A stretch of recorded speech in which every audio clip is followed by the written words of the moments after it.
अल्हम्दुलिल्लाह lucky hotel के new branch का बहादुरपुरे पर बड़ा ही अजीम शान इनॉग्रेशन अमल में आ चुका है।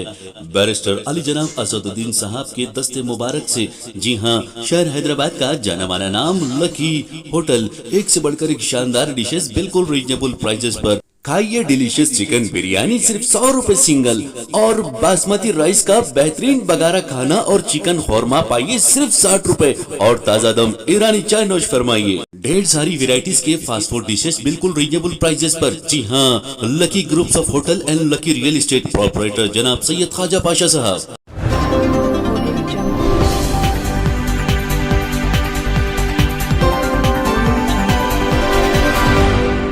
अस्सलाम वालेकुम नाजरीन, मैं मरीम फातिमा। तेलंगाना न्यूज़ टुडे में आप सबका खैर मकदम है। आइए नजर डालते हैं आज की अहम सुर्खियों पर।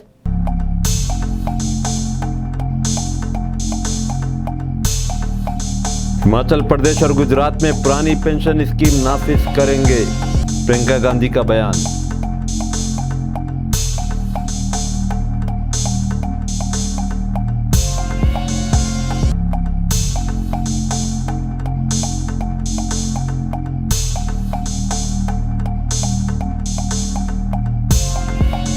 प्रकाशम जिले में 2 बसों के हादसे में मुसाफिरीन जख्मी।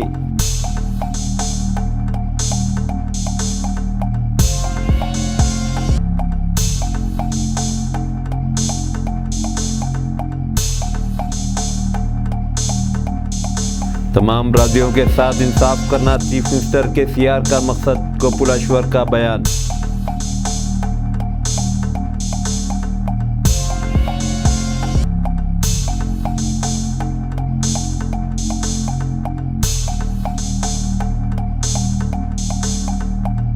किताबें पढ़कर अपने मुस्तकबिल को संवारे, गुत्ता सिकंदर रेड्डी का बयान।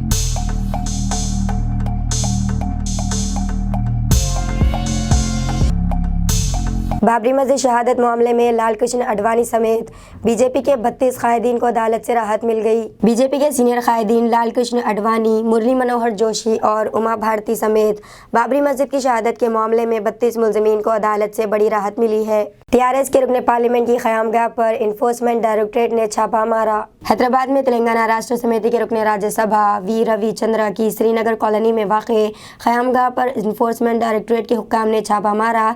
ज़राए से मालूम हुआ है कि ग्रेनाइट के ताजरीन के साथ रुकने पार्लियामेंट के ताल्लुकात है।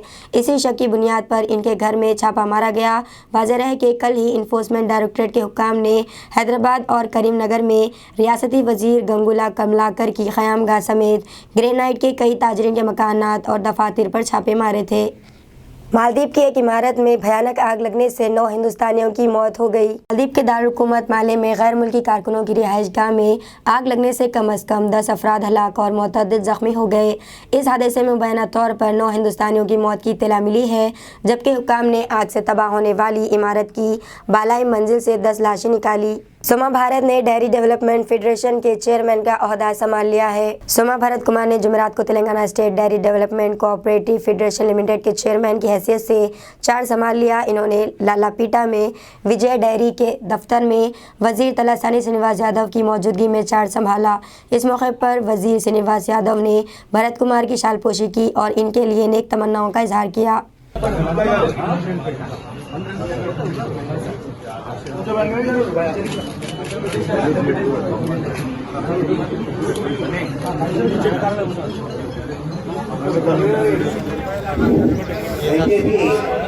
శ్వాసం కానివ్వండి కుదవ లేకుండా ఉన్న పరిస్థితి, పశువులు ఆరోగ్యకరమైన వాతావరణంలో పెరగడానికి కావాల్సిన, ముఖ్యంగా పాలిచ్చే పశువులు ఆరోగ్యకరమైన వాతావరణంలో పెరగడానికి కావాల్సిన అన్ని పరిస్థితులు ఇవాళ తెలంగాణలో పుష్కలంగా ఉన్నాయి. మనకు కావాల్సిన పాలు మహారాష్ట్ర నుంచి, గుజరాత్ నుంచి, ఆంధ్రప్రదేశ్ నుంచి, కర్ణాటక నుంచి మనం తెప్పించుకుంటున్నాం. అదే ఆలోచించాల్సిన విషయం, అదే బాధాకరమైన విషయం. లీటర్ల అవసరం ఉంటే మన సంస్థ కేవలం 3 లక్షల చిల్లర్ల లీటర్ మాత్రమే మనం అందించగలుగుతున్నాం. అనేక కార్పొరేషన్స్ ఉన్నాయి రాష్ట్రంలో, కానీ ఈ కార్పొరేషన్కి సంబంధించి ప్రతి ఊరికి కనెక్ట్ అయ్యే అవకాశం ఉన్న కార్పొరేషన్ రైతులు, పేద రైతులు, వ్యవసాయ కూలీలుగా ఉన్న రైతాంగంతో మమేకమై పనిచేస్తున్న వ్యవసాయ కూలీలు కానీ, రైతులు కానీ, ఆదివాసులు కానీ ప్రతి ఒక్కరికి ఉపయోగం జరుగుతుంది. पुलिस ने करीमनगर कत्ल वाक़े का मामला हल कर लिया। नाज को गड़ा खोदकर बाहर निकाला गया। रियासत तेलंगाना के ज़िले करीमनगर में एक कत्ल की वारदात के मामले को पुलिस ने हल कर लिया है। पुलिस ने सईदापुर मंडल में हुई कत्ल के वाक़े में मुलव्विस शौहर और बीवी को दोनों को गिरफ्तार कर लिया। अकनूर मौजे से ताल्लुक़ रखने वाले जिनित और उसकी बीवी शारदा ज़राई मजदूर का काम कर रहे थे। वहां का एक मुलाजिम श्रीनिवास कुछ दिनों से शारदा को हरासा कर रहा था। इसने ये बात अपने शौहर को बता दी। इसने श्रीनिवास को ठिकाने लगाने का फैसला किया। जिनित ने अपने एक रिश्तेदार के साथ मिलकर श्रीनिवास के साथ शराब पी और इसके बाद इन दोनों ने मिलकर रस्सी से गला घोंटकर श्रीनिवास का कत्ल कर दिया। कत्ल के बाद मुलजिमीन ने नाश को गड़ा खोद कर इसमें डाल दिया। श्रीनिवास के लापता हो जाने के मामले की तहकीकात के दौरान पुलिस को इन दोनों पर शुबा हुआ और खौफ की वजह से शौहर बीवी ने अपने आप को पुलिस के हवाले कर दिया, जबकि इस कत्ल वाक़े का एक और मुलजिम अभी तक फरार है। किताबें पढ़कर अपने मुस्तकबिल को संवारे, गुट्टा सुकेंद्र रेड्डी का बयान। तेलंगाना कानून साज कौंसिल के चेयरमैन गुट्टा सुकेंद्र रेड्डी ने तजवीज़ पेश की कि दौरे हाजिर में बच्चों को अगर मुस्तकबिल के लिए सुनहरी राहें हमवार करना है तो इन्हें मुसलसल किताबें पढ़नी चाहिए। नवा तेलंगाना पब्लिश के ज़ेर एहतमाम बच्चों की किताबों की नुमाइश का आगाज़ बाग लिंगमपल्ली हैदराबाद के सुंदरिया विज्ञान केंद्र में हुआ है। इस मौके पर मीडिया से गुफ्तगू करते हुए इन्होंने कहा कि मुल्क के समाजी, मुआशी और सियासी हालात को समझने और इन्हें अपनी ज़िंदगियों पर लागू करने के लिए किताबें पढ़ना ज़रूरी है। हैंडलूम पर GST वापस लेने के लिए हैदराबाद में मोदी नो एंट्री का फ्लैक्स लगाया गया। वज़ीर-ए-आज़म मोदी इस माह की 12 तारीख को रियासत तेलंगाना का दौरा करने वाले हैं। मजदूर मुखालिफ पॉलिसियों पर अमल करने की वजह से मजदूर तबका वज़ीर-ए-आज़म मोदी से नाराज़ नज़र आ रहे हैं। कई मजदूर यूनियनों ने पहले ही ऐलान किया है कि वो इनके दौरे को रोकेंगे और काले झंडों के साथ एहतजाज करेंगे। मुंगोड़ के MLA कुसुकुंटला प्रभाकर रेड्डी ने तेलंगाना कानून साज कौंसिल के चेयरमैन गुट्टा सुकेंद्र रेड्डी से मुलाकात की है। मुंगोड़ के MLA कुसुकुंटला प्रभाकर रेड्डी ने जुमेरात को तेलंगाना कानून साज कौंसिल के चेयरमैन सुकेंद्र रेड्डी से मुलाकात की। इस मौके पर सुकेंद्र रेड्डी ने रुकन असम्बली की हैसियत से कुसुकुंटला की कामयाबी पर मुबारकबाद पेश की और फूलों का गुलदस्ता पेश किया। इस मौके पर MLC सुभाष रेड्डी, नलगुंडा जिले परिषद के चेयरमैन बंदा नरेंद्र रेड्डी, TRS कायदीन यामा दयाकर और दीगर मौजूद थे। पुलिस ने आंध्र प्रदेश में सनसनी पैदा करने वाले 5 तालिब इल्मों की गुमशुदगी की तलाश शुरू कर दी है। तालिब इल्मों के वालिदैन परेशान हैं क्योंकि तालिब इल्मों की गुमशुदगी के बाद 24 घंटे गुजरने के बाद भी इनका सुराग नहीं मिल सका है। कल तिरुपति शहर के एक प्राइवेट स्कूल में पढ़ने वाले 5 तालिब इल्म इम्तिहानात के बाद लापता हो गए थे। इनमें 3 लड़कियों और 2 लड़के शामिल हैं। इनमें से 4 10वीं जमात का, एक और 9वीं जमात का तालिब इल्म है। ज़राए के मुताबिक स्कूल में सुबह का इम्तिहान देने जा रहे 5 तलबा जब घर वापस नहीं लौटते तो इनके घर वाले परेशान हो गए और स्कूल पहुंचे, लेकिन वहां भी इन्होंने अपने बच्चों को नहीं पाया तो स्कूल के प्रिंसिपल और एजुकेशन ऑफिसर के साथ वेस्ट पुलिस स्टेशन में शिकायत दर्ज कराई। प्रकाशम जिले में 2 बसों के हादसे की वजह से कई मुसाफिरीन जख्मी हो गए हैं। आंध्र प्रदेश के प्रकाशम जिले में 2 बसों के दरमियान पेश आने वाले हादसे में मुतअद्दिद मुसाफिर जख्मी हो गए। तफसीलात के मुताबिक विजयवाड़ा से तिरुपति जाने वाली एक RTC बस सिंगारिया कोंडा में डिवाइडर से टकरा गई, जिसके नतीजे में बस में सवार 9 मुसाफिर जख्मी हो गए। एक और वाक़े में चेन्नई से हैदराबाद जाने वाली तुलसी ट्रैवल्स की बस बेकाबू होकर कनुमला में उलट गई। बस में सवार 22 मुसाफिरों में से कई को मामूली चोटें आई। पुलिस ने इब्तदाई इलाज के बाद इन्हें दूसरी बस में भेज दिया। शहर के राजेंद्र नगर में ज़बरदस्त आग भड़क उठी, लेकिन इस हादसे में किसी की जान को कोई नुकसान नहीं हुआ। काटेदान के Umar traders plastic waste company में जुमेरात की सुबह आग भड़क उठी। आहिस्ता आहिस्ता वो पूरी कंपनी में फैल गई, जिसकी वजह से बड़े पैमाने पर आग लग गई, जिसकी वजह से इस इलाके में शदीद धुआं उठने लगा। लेकिन जब मजदूरों को ये मालूम हुआ तो वो लोग वहाँ से जान बचाकर निकलने में कामयाब हो गए।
भारत जोड़ो यात्रा मुल्क में एक दूसरों को जोड़ रही है, जयराम रमेश का बयान। कांग्रेस मीडिया चीफ जयराम रमेश ने जुमेरात के रोज कहा कि कन्याकुमारी से कश्मीर तक पार्टी की जारी भारत जोड़ो यात्रा दूर दराज इलाकों के लोगों को आपस में जोड़ेगी। मध्य प्रदेश और कांग्रेस के general secretary incharge communication Ramesh ने कहा कि ओडिशा त्रिपुरा की रियासतों में पदयात्रा जारी है, ये मगरबी बंगाल और दीगर रियासतों में भी इसी तरह से रवाना होगा। रमेश ने गुजरात और हिमाचल प्रदेश की इंतखाबी रियासतों से न गुजारने वाली यात्रा पर सवाल उठाने की भी मजम्मत की और कहा कि महाराष्ट्र में भी पैदल मार्च सिर्फ 5 अजला में किया जा रहा है। और जो मैं ऑफ द रिकॉर्ड कहना चाहता हूँ, मैं कोई ऑफ द रिकॉर्ड नहीं बोलूँगा। कई लोगों ने मुझे सवाल किया कि आप महाराष्ट्र में सिर्फ 5 जिले से जा रहे हैं और एक जिले में आप 2.5 दिन रह गए। तो मैं आपको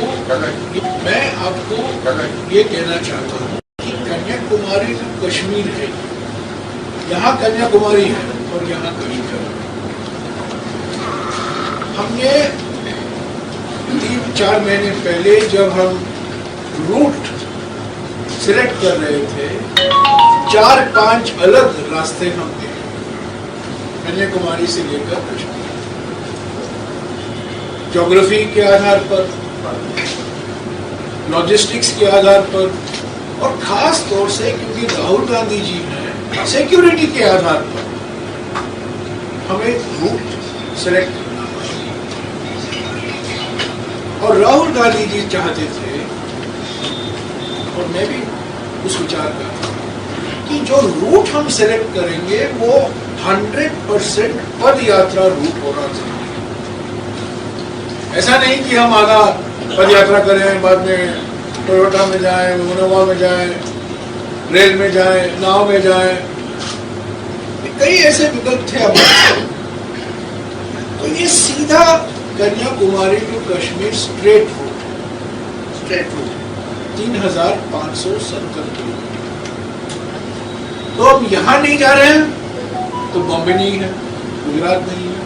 अब यहाँ नहीं जा रहे हैं, नागपुर नहीं है। हालांकि मैं नागपुर जाना चाहता था और नागपुर में भारत जोड़ो यात्रा का संदेशा देना चाहता था। गुजरात असेंबली इंतखाबात के लिए बीजेपी ने अपने 160 उम्मीदवारों का ऐलान किया है।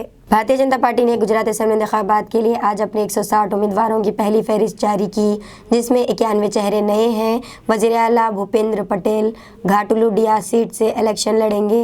बीजेपी के सीनियर लीडर और मरकजी वजीर भूपेंद्र यादव, मरकजी वजीर Mansukh Mandaviya, party general secretary Tarun Chugh और रियासती बीजेपी सदर CR पाटिल ने पार्टी हेडक्वार्टर में मुनक़िदा प्रेस कॉन्फ्रेंस में ये फहरिस्त जारी की है। पार्टी के हमारे वरिष्ठ नेता, केंद्र सरकार के कैबिनेट मंत्री सम्मान्य मनसुख भाई मांडविया, पार्टी के महामंत्री श्री तरुण चुग जी, हमारे मीडिया के इंचार्ज राज्यसभा सदस्य श्री अनिल बलोनी जी और संजय मयूर जी, मीडिया के मित्रों। भारतीय जनता पार्टी केंद्रीय चुनाव समिति की बैठक माननीय श्री जगत प्रकाश नड्डा जी की अध्यक्षता में कल दिनांक 9 नवंबर 2022 को संपन्न हुई। बैठक में माननीय प्रधानमंत्री श्री नरेंद्र मोदी जी, रक्षा मंत्री श्री राजनाथ सिंह जी, गृह मंत्री श्री अमित शाह जी एवं केंद्रीय चुनाव समिति के अन्य सदस्य उपस्थित रहे। केंद्रीय समिति ने आगामी गुजरात विधानसभा 2022 में जिन नामों को अपनी स्वीकृति प्रदान की, मैं सूची आपके सामने पढ़ देता हूं और उसके बाद फिर विस्तार से इसके संबंध में और जानकारी भी मैं आप लोगों के साथ शेयर करूंगा। पहले सूची पढ़ दे। विधानसभा नंबर 41 घाटलोडिया श्री भूपेंद्र भाई पटेल माननीय मुख्यमंत्री जी। विधानसभा नंबर 1 अबडासा श्री प्रद्युमन सिंह महिपत सिंह जाडेजा। विधानसभा क्रमांक 2 मांडवी श्री अनुरुद्ध भाईलाल दवे। विधानसभा क्रमांक 3 भुज श्री केशवलाल शिवदास भाई पटेल केशु भाई।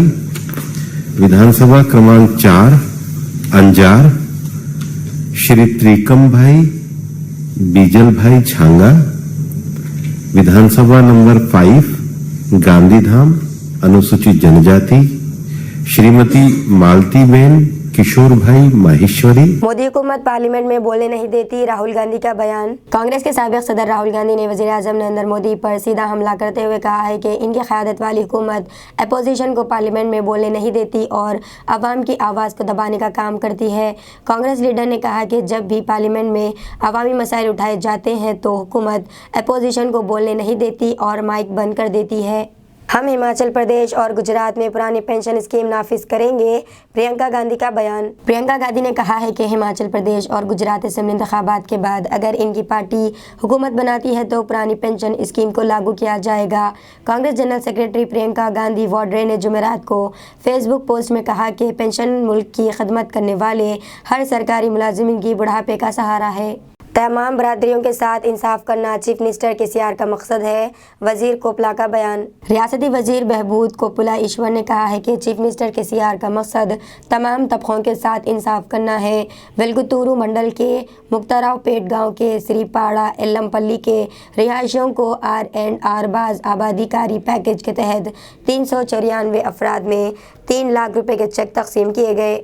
अमेरिकी वस मुद्दत इंतखाबात में मैरीलैंड की लेफ्टिनेंट गवर्नर मुंतखब होने पर केटीआर ने अरुणा मल्लर को मुबारकबाद दी है। इस मौके पर रियासती वजीर IT और बल्दी नज़्म-ओ-नस्क केटीआर ने अरुणा मल्लर को मुबारकबाद देते हुए ट्वीट किया, हैदराबाद में पैदा होने और अमेरिका में अजीम बुलंदियों पर पहुंचने पर केटीआर ने तारीफ़ की। तारीख में यह पहला मौका है कि हिंदुस्तानी नज़ाद किसी शख्स को अमेरिका का लेफ्टिनेंट गवर्नर मुंतखब किया गया। इस इंतखाब में हुक्मरान डेमोक्रेटिक पार्टी की जानिब से मैरीलैंड के गवर्नर और लेफ्टिनेंट गवर्नर के ओहदों के लिए मुकाबला करने वाले वेस मोर और अरुणा मल्लर ने रिपब्लिक्स पार्टी के उम्मीदवार के खिलाफ बआसानी कामयाबी हासिल कर ली। तेलंगाना के दही इलाकों को आबाशी आबी वसाइल से सरसब्ज व शादाब करना है, वजीर निरंजन रेड्डी का बयान। रियासती वजीर ज़राअत निरंजन रेड्डी ने कहा कि हुकूमत की जानिब से फराहम करदा आबाशी के आबी वसाइल से तेलंगाना के देहात सरसब्ज व शादाब हो रहे हैं। वन्नापर्ती MLA कैंप ऑफिस में 77 लोगों को 21.09 लाख रुपए के चीफ मिनिस्टर रिलीफ फंड्स के चेक दिए गए। इन्होंने कहा कि जो काम 60 साल में मुमकिन नहीं था वो 8 साल में हो गया। సంపూర్ణంగా ప్రతి ఆధారంతో చురుకుగా స్పెషల్ ఇన్వెస్టిగేషన్ టీంను ఏర్పాటు చేసి ఈ చర్యను బయటపెట్టడం కోసం ఓ ప్రత్యేక దర్యాప్తు సంస్థను ఏర్పాటు చేసినప్పుడు ఎవరైనా సరే హర్షిస్తారు. ఎక్కడైనా ఏమైనా ఘటనలు జరిగినప్పుడు ఇప్పటిదాకా దేశంలో ఉండేటువంటి అనుభవాలన్నీ కూడా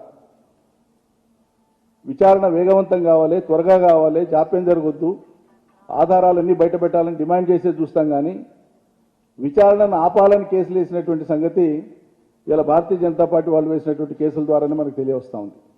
మరి ఏం సంబంధం లేదని మాట్లాడినటువంటి వాళ్ళు మీకు ఉలికెందుకు, భయం ఎందుకు? మీ పార్టీ రాష్ట్ర ప్రధాన కార్యదర్శి పోయి ఇలా కోర్టులో కేసు వేయడం ఏంది? ఉన్నటువంటి కేసులోనే ఇంటర్లాక్యుటరీ అప్లికేషన్ ఇస్తారు సిట్టును ఆపాలని చెప్పి. ఇప్పుడు పెండింగ్లో ఉన్న కేసులో మళ్ళీ అడిషనల్ అప్లికేషన్ ఇస్తారు, ఇంటర్లాక్యుటరీ అప్లికేషన్ ఇస్తారు, మిస్లేనియస్ అప్లికేషన్ సిట్టును ఆపాలి అని. మరి మీకేం సంబంధమే లేదు, ఈ వ్యవహారంలో భారతీయ జనతా పార్టీకి సంబంధమే లేదని మాట్లాడిన వాళ్ళు భారతీయ జనతా పార్టీకి సంబంధించిన నాయకులు పోయి కోర్టులో కేసు సిట్టును ఆపాలని ఎట్లా ఇస్తారంటున్నా. సిగ్గనిపిస్తలేదా ఈ చర్యకి? మీకెందుకు భయం? మీ పార్టీకి సంబంధం లేని విషయమే అయితే, మీ పార్టీకి ఇందులో ప్రమేయమే లేకపోతే, మీ పార్టీకి సంబంధించినటువంటి పెద్దల ప్రమేయం కూడా లేదు అని మీరు అనుకుంటే ఎందుకింత అనుకుంటున్నారు? ఇవన్నీ కూడా ప్రజాస్వామ్య న్యాయస్థానమైనటువంటి ప్రజలు వీటన్నింటినీ కూడా గమనిస్తూ ఉన్నారు. ప్రజలు కోరుకుంటున్నారు ఈరోజు ఇట్లా జరిగినటువంటి ఘటనలలో వాస్తవాలు వీలైనంత తొందరగా వెలికి రావాలి, పగడబందీగా మొత్తం బయటపడాలని చెప్పి ప్రజలు ఆశిస్తున్నారు. रियासती वजीर गंगूला कमलाकर ED और टैक्स की जानिब से इनके हैदराबाद और करीमनगर के घरों पर धावों की खबर पाकर दुबई से वापस आ गए। गैर कानूनी और मनी लॉन्ड्रिंग केस में एनफोर्समेंट डायरेक्टरेट और इनकम टैक्स टीम्स के ज़रिए इनके घरों की तलाशी लेने के बाद रियासती वज़ीर गंगुला कमलाकर ने दुबई से हैदराबाद वापस आ गए। उन्होंने कहा कि इनके पास छुपाने के लिए कुछ नहीं है। उन्होंने कल रात हैदराबाद में हवाई अड्डे पर सहाफ़ियों से बात करते हुए बताया कि वो गुज़िश्ता 32 बरसों से कानकनी के कारोबार में है और हमेशा कानून के दायरे में रहकर शिफाफ तरीके से काम किया है, कोई भी कानून से बिलातर नहीं है, इसीलिए तहक़ीक़ात में ताउन करने के लिए दुबई से वापस आ गए हैं। उन्होंने कहा कि दुबई जाने के 16 घंटों बाद ही वो वापस आ गए हैं। उन्होंने कहा कि अहदेदारों को दरकार मालूमात फ़राहम करने और हर चीज़ वाज़ेह करने के बाद दुबई जाएंगे। वो अपनी फैमिली ट्रिप पर दुबई गए थे। कमलाकर आज एजेंसियों के अहदेदारों से मुलाकात की। कल इंडियन रेवेन्यू सर्विस के 3 अफसरान समेत 12 रुकनी टीम वज़ीर कमलाकर के घर आई थी और 7 थैलों में अहम दस्तावेज़ात ले गए। इनके खिलाफ 2012 में एक मुकदमा दर्ज किया गया था, जिसमें कमलाकर पर इल्ज़ाम लगाया गया था कि इनकी गैर कानूनी कार्रवाइयों की वजह से रियासती ख़जाने को तकरीबन 750 करोड़ का नुकसान पहुँचा है। గత 12 సంవత్సరాల నుంచి గ్రానైట్ ఇండస్ట్రీ మొత్తాన్ని మాఫియా చిత్రీకరించే ప్రయత్నం చేస్తున్నారు. ఎక్కడికో ఇప్పుడు ఒకసారి చెక్ పెట్టాలని చెప్పి మేము కూడా కోరుకున్నాం. గ్రానైట్ అంటేనే ఒక మాఫియా లాగా దాని మీద లక్షల మంది బాగుపడుతున్నది కూడా చూడకుండా ఇక్కడ ఉన్న బీజేపీ నాయకులు తరచూ కూడా కాంపిటీషన్ జరుగుతుంది. సరే, జనరల్గా ఎవరు కాంపిటీషన్ దర్యాప్తు సంస్థలు ఈడీ లాంటి కానీ ఐటీ లాంటి కానీ దర్యాప్తు చేయడం విచారణ చేయడం అనేది డెఫినెట్గా జరుగుతున్న ప్రక్రియని అందులో భాగంగా నేను రావడం జరిగింది. దురదృష్టవశాత్తు వారు వచ్చినప్పుడు నేను దుబాయ్లో ఉన్నా. సో నాకు రావడం తెలియగానే నేను ఇమ్మీడియట్గా వాళ్ళు మా పిఏతో కాంటాక్ట్లు ఉన్నా. మరి మా ఇల్లు కీస్ నా దగ్గర ఉన్నాయి, యూ కెన్ బ్రేక్ అని చెప్పాను. నా లాకర్ ఓపెన్ చేసుకోవచ్చు, పాస్వర్డ్ నేనే వీడియో కాల్ చేసిన. సో నేను ట్రాన్స్పరెన్సీగా మేమే గ్రానైట్ ఇండస్ట్రీ మొత్తం ట్రాన్స్పరెంట్ ఉండాలి అని అనుకున్నాము. ఎవరైతే భారతదేశంలో అత్యున్నతమైన దర్యాప్తు సంస్థలు ఈడీ కానీ ఐటీ కానీ వాళ్ళకు ఏ డాక్యుమెంట్ కావాలనడంగా ఎలాంటి విచారణకైనా మా టోటల్ గ్రానైట్ ఇండస్ట్రీ సహకరిస్తుంది. ఆ దర్యాప్తు సంస్థలన్నిటి సహకరిస్తాము. తేటతెల్లం కావాలి, నిజానిజాలు బయటకు రావాలి. ఇందులో ఏమేమి ఇన్వాల్వ్మెంట్ అయిందో కూడా మొత్తం తేటతెల్లం కావాల్సిన బాధ్యత మాకు ఉన్నది కాబట్టి మేము పూర్తి సహకరిస్తాం. टीआरएस सरकार असेंबली को रकम की पेशकश करने वाले 3 मुलजिमीन का पुलिस ने 2 दिन के लिए रिमांड हासिल किया। पुलिस ने टीआरएस की अरकान असेंबली को खरीदने की कोशिश करने वाले 3 मुलजिमीन को 2 दिन की तफ्तीश के लिए अपनी तहवील में ले लिया। इस मामले ने सारे मुल्क में सनसनी फैला दी। पुलिस मोइनाबाद ने आज चंचलगुड़ा जेल तीनों मुलजिमीन नंद कुमार, रामचंद्र भारती और समयाजी स्वामी को अपनी तहवील में लेकर राजेंद्र नगर पुलिस स्टेशन ले गए। इन तीनों मुलजिमीन से स्पेशल इन्वेस्टिगेशन टीम तफ्तीश करेगी। हुकूमत तेलंगाना ने एमएलएस को ख़रीदने के मामले में गहराई से तहक़ीक़ात करने के लिए खुसूसी टीम SIT तश्कील दी है। तेलंगाना की हुकूमत ने मकामी अदालत से सुप्रीम कोर्ट तक इस मामले को और इस मामले का पर्दाफाश करने के लिए SIT तश्कील दी है। इस सिलसिले में director general police Mahendra Reddy ने एमएलएस को ख़रीदने के इस मामले की तहक़ीक़ात के लिए तजुर्बाकार अफसरान के साथ एक खुसूसी टीम तश्कील देने की अपील की, क्योंकि मामला बहुत हिसास है और सनसनीखेज़ भी है। Hyderabad city police commissioner CV आनंद की सरबराही में एक टीम तश्कील दी। इनके साथ जराइम की तफ्तीश और नई टेक्नोलॉजी के इस्तेमाल में महारत रखने वाले सीनियर अफसरान को इस टीम में शामिल किया गया है। बीजेपी अपोजिशन कायदीन के घरों पर धावे करवा रही है। गवर्नर तमिलसाई सुंदरराजन बीजेपी कारकुन किस तरह काम कर रही है, CPI कायदीन का बयान। कम्युनिस्ट पार्टी ऑफ इंडिया के सीनियर कायदीन के नारायण सामासेवाराव और अजीज़ पाशा चाड़ा वेंकट रेड्डी ने सहाफ़ती कॉन्फ्रेंस से खिताब करते हुए रियासती गवर्नर डॉक्टर C.T. सुंदरराजन पर तनकीद करते हुए कहा कि अगर वो सियासत करना चाहती हैं तो इन्हें चाहिए कि वो तमिलनाडु वापस जाकर सियासत करें, पूरी तरह सियासत करें। अगर वो बहैसियत गवर्नर खिदमात अंजाम देना चाहती हैं तो इन्हें चाहिए कि वो गैर जानिबदाराना रवैया इख्तियार करे। के नारायण ने कहा कि गवर्नर को रियासत के इंतज़ामिया से मुतालिक रिपोर्ट वज़ीर आज़म को देनी नहीं होती है, बल्कि रियासती इंतज़ामिया से मुतालिक रिपोर्ट सदर जमहूरिया हिंद को पेश करनी होती है। ताहम हमारी गवर्नर डॉक्टर तमिलसाई सुंदरराजन रियासत के इंतज़ामिया की रिपोर्ट सदर जमहूरिया को पेश करने के बजाय वज़ीर आज़म को पेश करते हुए गैर जमहूरी तरीक़ाकार इख्तियार किया है। नारायण ने कहा कि सिर्फ तेलंगाना गवर्नर का तरीक़ाकार ही नहीं, बल्कि गैर बीजेपी इख्तिदार वाली रियासतों तमिलनाडु और केरला के गवर्नर भी बीजेपी के कारकुन की तरह खिदमात अंजाम दे रहे हैं। इस मौके पर नारायण बीजेपी हुकूमत की जानिब से अपोजिशन कायदीन के घरों पर इन्फोर्समेंट डायरेक्टरेट और इनकम टैक्स महकमे के दावों की सख्त मजम्मत की और शदीद तनकीद की।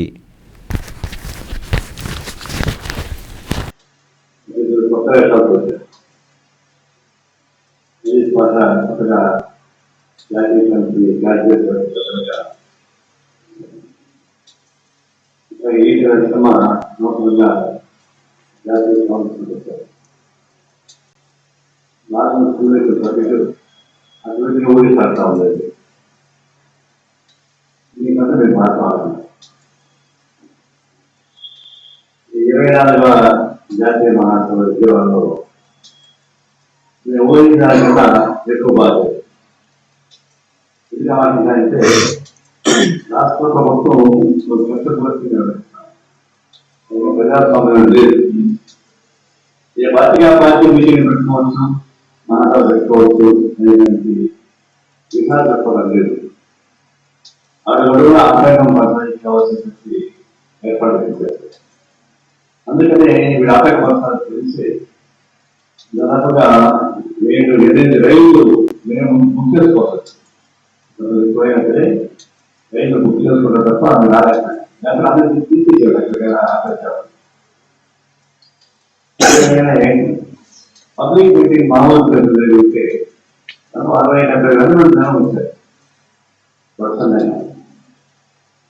అప్పుడు ప్రదర్శనకి పబ్లిక్ మీటింగ్కి అందరికీ విజయవాడ అనుభవం తీసేది. సీక్రెట్ మారుమూల ఆ మారుమూల గౌరవం 3 గంటలు పెడితే అది ఎలిమినేషన్ సంబంధించి ఆ గ్రౌండ్ అంతా మహా అంటే 15 గంటలు పడుతుంది. ఇక్కడ 3 గంటలు బయట ఉన్నారు. అన్ని ఇబ్బందులు బయట అయినా दीजिए नाजरीन, मरियम फातिमा को इजाज़त। मिलते हैं अगले न्यूज़ बुलेटिन में। तब तक देखते रहिए तेलंगाना न्यूज़ टुडे।